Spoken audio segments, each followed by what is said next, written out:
জাপানে গিয়ে সেখানে গণমাধ্যমের সামনে একটি বক্তব্য দিয়েছেন যে একটি রাজনৈতিক দল ব্যতীত কেউই ডিসেম্বরের মধ্যে নির্বাচন চায় না। আমজনতা দলের পক্ষ থেকে আমরা মনে করছি এটা একটা অসত্য বক্তব্য।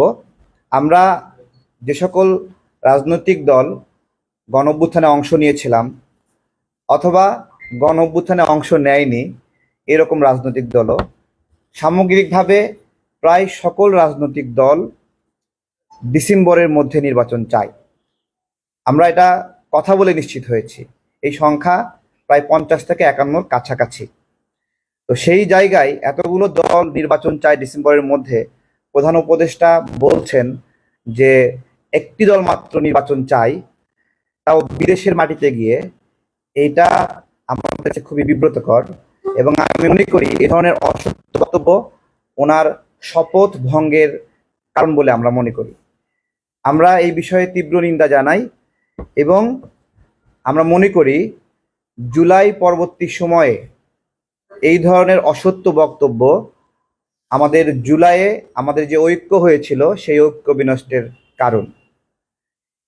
এই অসত্য বক্তব্যের প্রতিবাদ জানাতে আজকে আপনাদেরকে ডেকেছি। আমাদের যে প্রেস বিজ্ঞপ্তি এটা আপনারা একটু নিয়ে নেবেন, আমরা দিয়ে দেব আপনাদেরকে। প্রথমত, বর্তমান যে সরকার এটা আমাদের গণ অভ্যুত্থান পরবর্তী একটা সরকার। গণ অভ্যুত্থানের মানুষগুলোকে নিয়ে সরকার এটা বলা যাবে না। গণ অভ্যুত্থান পরবর্তী সরকার, গণ অভ্যুত্থানের সরকারও এটা বলা যাবে না, কারণ গণ অভ্যুত্থানের অংশীদারিত্ব এই সরকারে তেমন ভাবে নাই।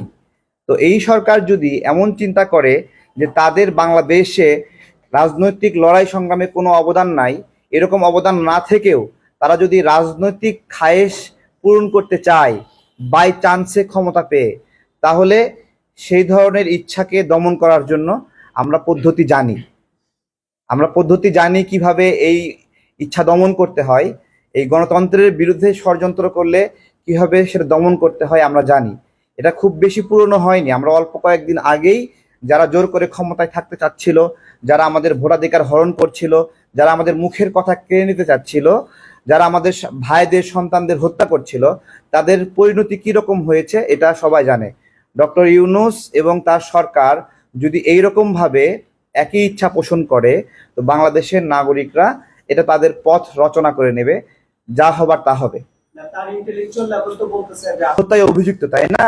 কিন্তু শেখ হাসিনায় বাংলাদেশের রাজনীতি তার অনেক অবদান আছে না? সে 90-এর স্বৈরাচার বিরোধী আন্দোলনে অংশ নেয়নি?